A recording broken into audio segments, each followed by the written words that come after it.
Au nom du Père et du Fils et du Saint-Esprit. Amen. Bonjour. Comme au temps de l'Avent, le temps du Carême nous met en état d'attente de la Sainte Pâque, dans la joie du désir spirituel. Avant de commencer notre entraînement du Carême, avant de nous mettre en route, prenons le temps de nous ressourcer spirituellement, de comprendre le sens de cette aventure spirituelle. Je m'installe dans un endroit calme et paisible. Je prends une profonde inspiration et j'expire lentement. Je fais le vide en moi et j'accueille l'Esprit Saint, les bras ouverts sur mes jambes. Je me laisse habiter par cet esprit.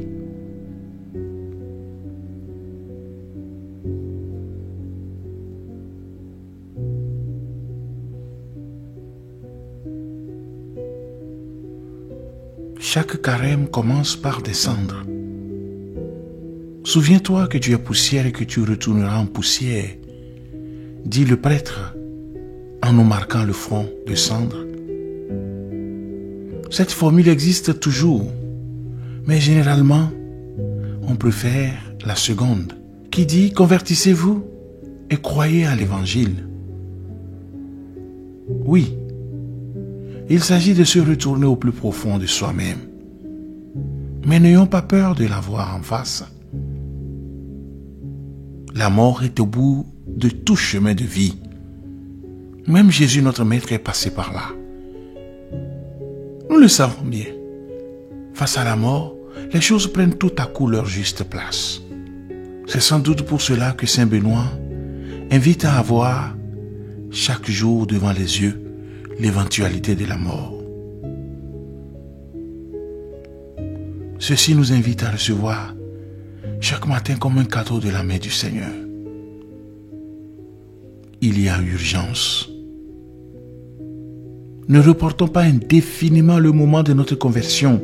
La mort nous guette. Marchons d'un bon pas vers Pâques, en cherchant à nous rapprocher du Seigneur, à l'aimer et le servir. Il s'agit pour nous de se convertir, de se retourner vers Dieu là où nous en sommes éloignés. Le chemin principal est la prière, la lecture de la parole de Dieu.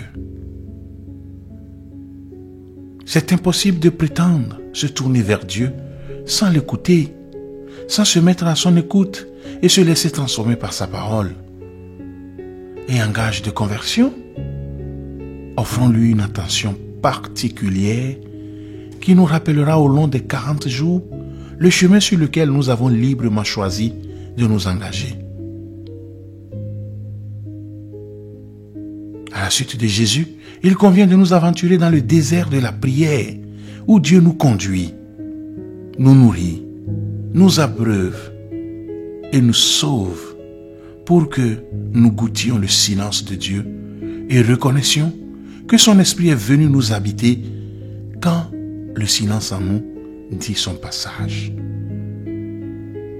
Il faut passer par le désert et y séjourner pour recevoir la grâce de Dieu. C'est là qu'on se vide, qu'on chasse de soi tout ce qui n'est pas Dieu et qu'on vide complètement cette petite maison de notre âme pour laisser toute la place à Dieu seul. C'est indispensable. C'est un temps de grâce. C'est une période par laquelle toute âme qui veut porter des fruits doit nécessairement passer.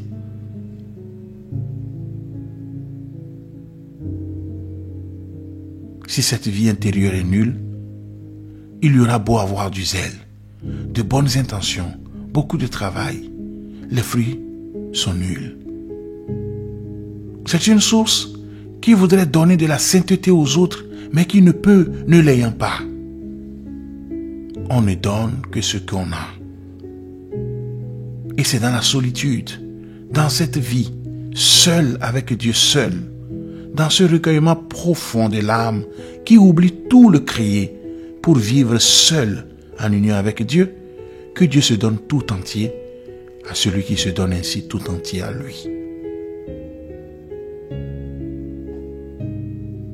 Je prends le temps de dire merci au Seigneur pour ce temps de conversion qu'il me donne.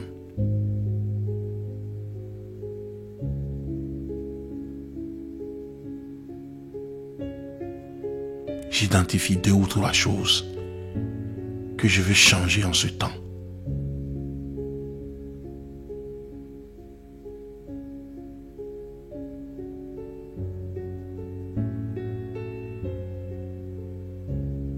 Je remercie le Seigneur et je le prie en disant: Seigneur mon Dieu, depuis le jour de mon baptême, je chemine avec toi. Tu es l'ami de mes jours de soleil et de mes nuits de brouillard. C'est toi que j'ai choisi. Aide-moi à t'aimer et à te rester fidèle. Toi, jamais tu ne m'abandonnes. Tu es la lumière qui m'éclaire. Même au cœur des ténèbres, tu es la source qui rafraîchit, qui coule en moi et me redonne vie.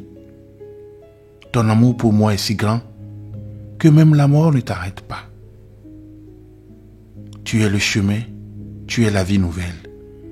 Donne-moi, Seigneur, sur ma route de carême, d'oser vivre ta parole, celle qui donne vie, celle qui ouvre l'horizon, celle qui repousse les ténèbres, celle qui met l'homme debout. Donne-moi, Seigneur, sur ma route de carême, d'oser partager ta parole avec humilité et vérité. Amen. Que Dieu Tout-Puissant vous bénisse, le Père et le Fils et le Saint-Esprit. Amen. Bon début du carême, belle journée et à demain pour une nouvelle méditation.